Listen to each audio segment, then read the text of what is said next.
Oh, ini. Hadis riwayat Imam Tirmizi. Yang pertama kali diperhitungkan oleh Allah itu adalah sholatnya pada hari kiamat nanti, yaitu sholat 5 waktu. Kalau sholatnya bagus, amal ibadah yang lain ikut bagus. Kalau sholatnya buruk, amal ibadah yang lain ikut buruk. Sekarang jawab aja jujur-jujuran Bapak Ibu. Dari Bali, umur 12 tahun, tekan seprene, umur 40 seket saiki, sholatmu api apa ora? Terjaga nggak berjamaah terus 5 waktu? Dari umur 12 tahun sampai sekarang, ngaku. Kira-kira akeh bolongnya apa akeh rapete? Akeh berjamaah apa akeh dewean? Kira-kira amal ibadah sholat itu baik apa buruk? Sudah dapat dipastikan buruk. Nah, kita datang ke sana itu pertama kali untuk memperbaiki sholat kita tadi. Sebab sholat berjamaah itu pahalanya 27 kali lipat. Hadis riwayat Imam Bukhari Muslim. Kemudian hadis riwayat Imam Ahmad, sholat di Masjidil Haram itu pahalanya 100.000 kali lipat dibanding sholat di masjid yang lain. Sholat di Masjid Nabawi pahalanya 1000 kali lipat. Sholat di Masjidil Aqsa itu 500 kali lipat. Jadi 4 hari di sana, Isya, subuh, luhur, asar, maghrib. 5 kali 4. Jadi hadisnya itu sholat di masjidku, Masjid Madinah, Masjid Nabi di Madinah lebih afdal atau lebih utama 1000 kali lipat dibanding masjid lainnya, kecuali Masjidil Haram. Sholat di Masjidil Haram lebih afdal atau lebih utama 100.000 kali 100.000 ya dibanding masjid yang lain. Jadi pastikan nanti selama di sana, terutama yang di Mekah, pokok iki atuh-atuh tujuannya yang Mekah. Nanti yang di Madinah itu nanti pahala bonus, karena sholat yang kuno ming 1000 kelipatannya. Tapi yang Mekah 1.000. Jadi yang Mekah jangan ada yang hahihi, gojekan, dolanan, yang Mekah kuwi fokus. Pastikan sholat di masjid. Jangan di halaman, jangan di jalan. Akeh banget jamaah umroh saka Indonesia, pengalaman saya ketika berangkat 2016, kuwi salate ming trimo ning latar, ming trimo ning dalan, ora mlebu masjid. Ngopo kok ora mlebu masjid? Tekone telat.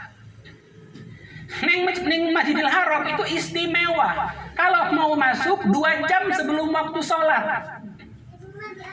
Jadi nek arep sholat duhur berjamaah, neng kono kuwi kudu mangkat jam 10. Punjul saka jam 10 wis kebak, wis ditutup lawange ning trimo salat ning latar. Nek mangkat jam 11, trimo salat ning dalan.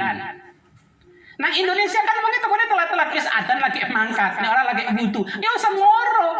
Atuh banget lah. Masjid ning kene sing salat ning alun-alun ngono kae lho. Dengan begitu pahalanya nggak sempurna 100.000 kali lipat. Eman wis diragati 30 juta lebih, kok salate ning dalan. Nek mengarep salat ning dalan kok ning Jogja pirang-pirang dalan kayak salat ning kono. Iya toh? Jadi pastikan nanti salatnya di dalam masjid.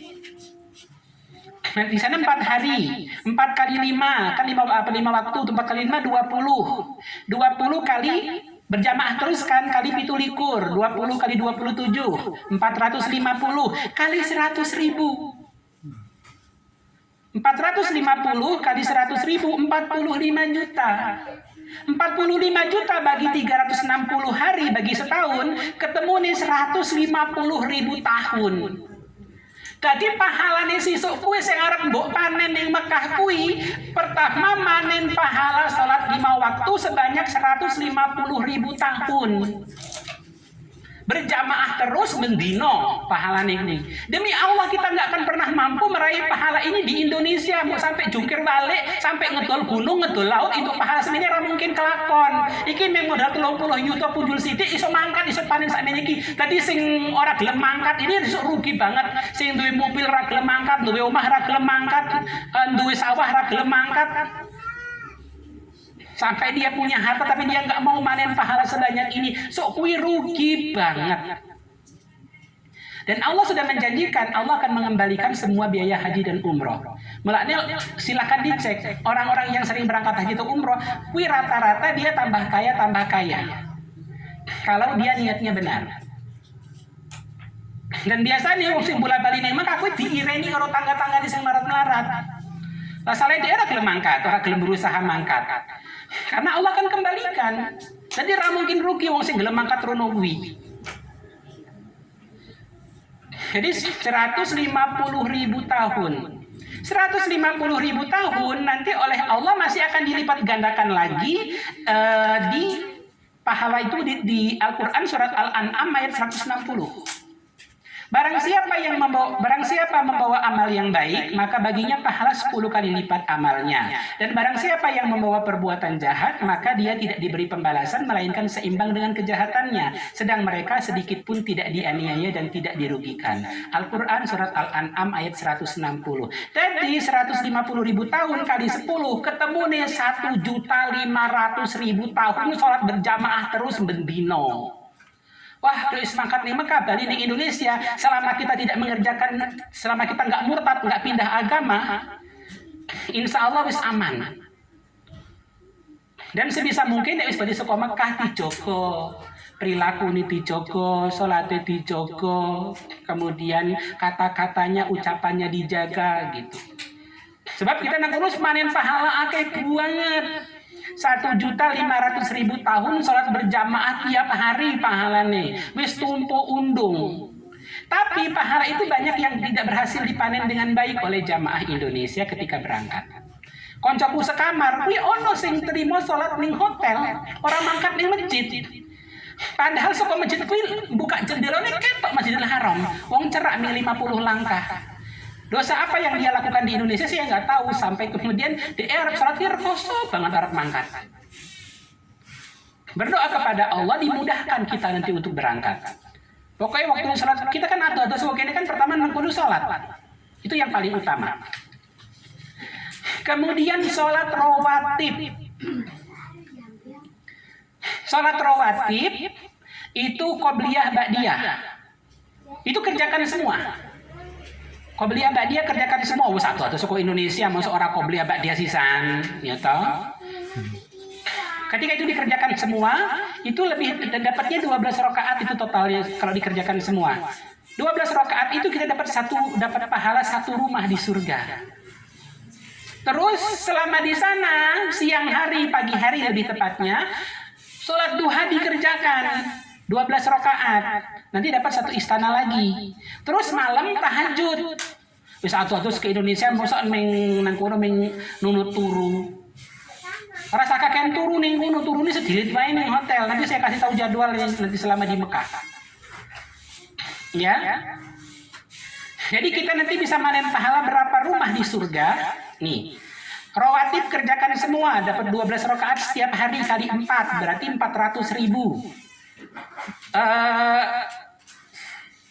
Duha kerjakan semua 12 rakaat setiap hari 400.000 lagi jadi 800.000. Tahajud ojo ming 11. Sing oke sisan sak kesele ning kono. Dipeng-pengke ning kono.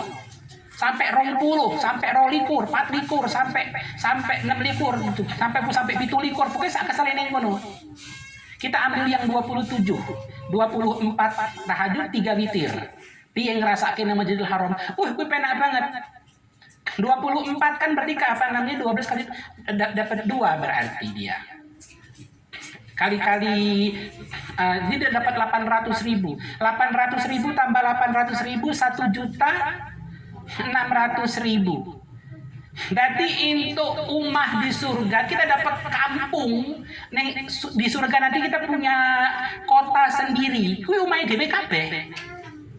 Kuwi 1.600.000. Saya beritahukan Yogyakarta ini di luar ini ya, masih ini lagi ding, masih dikalikan 10 kali 10 lagi nanti 1.600.000 kali 10 berarti 160 juta. 160 juta rumah. Dan rumah itu dindingnya itu dari batu batanya itu dari emas. Tadi rano masih ngelek ngono. 1.600.000 kali 10 jadi 160 juta. Itu yang harus kita panen di sana. Saya beritahukan di IE ini, omah neng di IE itu sekitar 2 juta rumah. Rumah dari Yogyakarta tambah Bantul, tambah Sleman, Kulon Progo, Gunung Kidul, kuwi hanya sekitar 2 juta rumah. Kuwi wis sing elek pirang-pirang. Sing elek karo sing apik akeh sing elek. Iki apik kabeh padha kabeh 160 1.600.000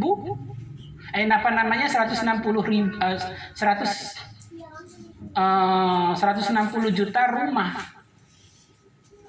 dipanen. Demi Allah kita sangat susah mendapatkan, enggak mungkin kita berhasil. Kalau kita salat sunnah 12 rakaat di Indonesia, ya mengintuk pahala saomah. Enggak akan dilipat gandakan. Enggak dapat lipat ganda 100.000 tadi. Tapi neman-neman nek sewis duit atau duwe harta. Jadi bagi yang punya harta ayo gek didol mangkat. Nek duit ayo gek bayar mangkat. Tapi saya masih punya keperluan ini, keperluan itu. Mangkat orang mangkat, keperluan ki ono terus.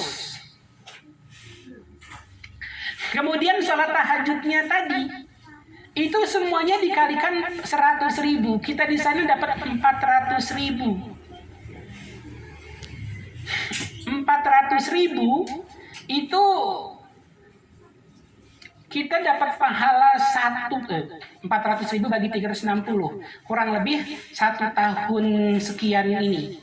Setahun 400.000.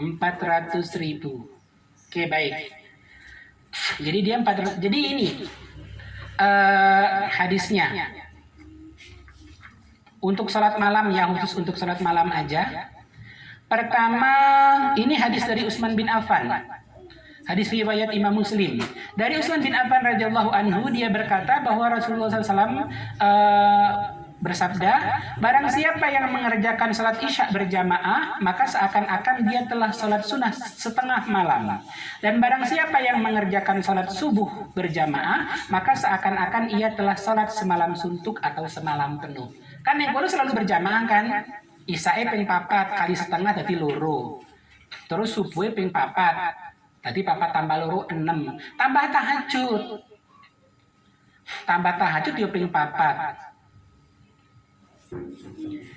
Umpamane ora tahajud, kui mau yang subuh dan isya berjamaah tadi itu 600.000 bagi 360 ketemunya 1.666 tahun sholat sunnah atau sholat tahajud sepanjang malam selama 1.660 tahun.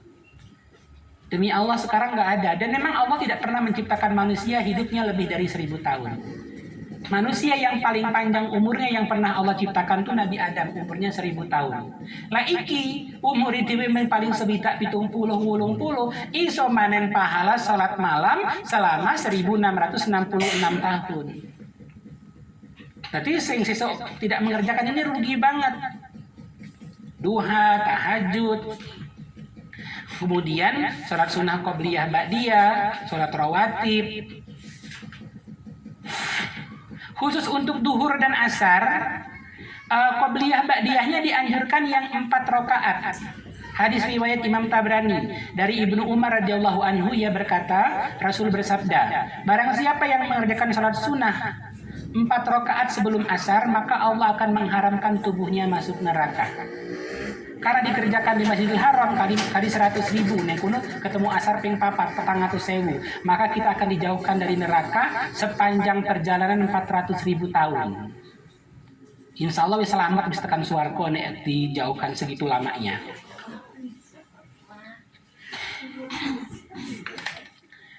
Kemudian sholat witir.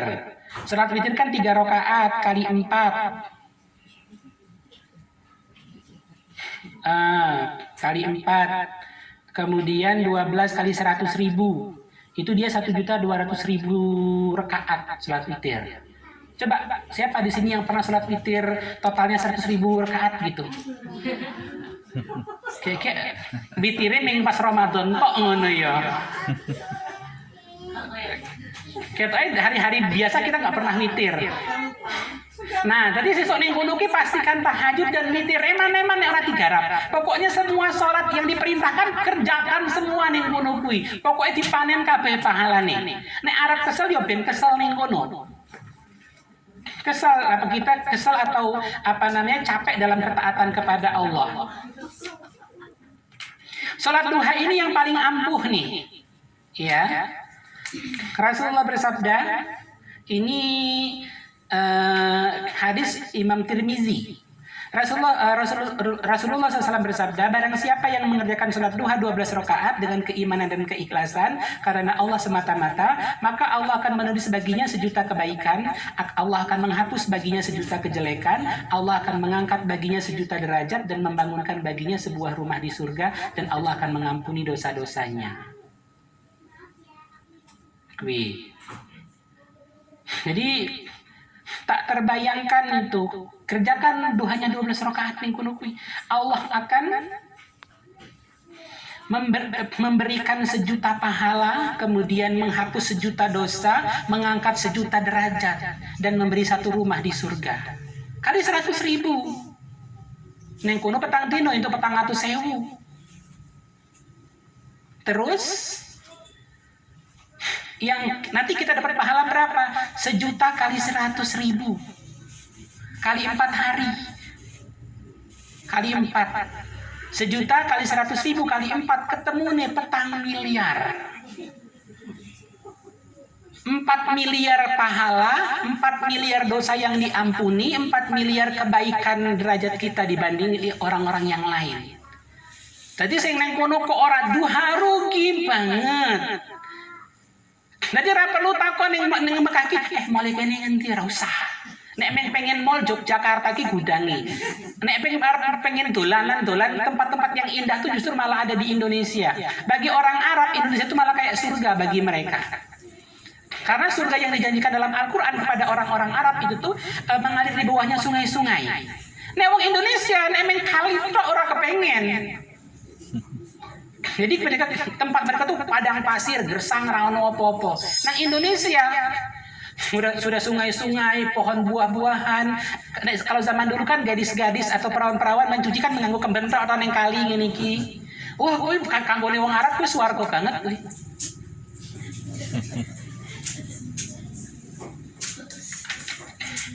Kemudian nanti di sana boleh minta sesuatu nggak? Tak boleh. Jaluk sing akeh ning kono. Karena di banyak tempat itu mustajab, terutama di lingkaran tawaf ketika di Ka'bah itu.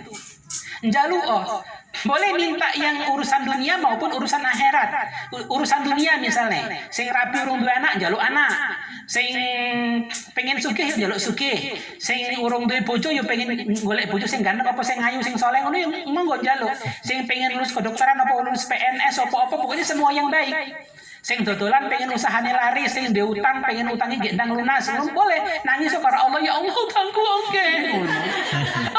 Tapi ki aku oke 30 itu punya tuh sanggup angkat rene, Allah dibalik ya Allah. Itu lunasi ya Allah, dilipat gandakan ya Allah, Engkau maha baik, Engkau maha kaya ya Allah. Iki nek aku kabeh sing kudu lunasi aku bingung ya Allah, aku stres suwe-suwe. Itu boleh kita menangis begitu boleh. Nanti engkau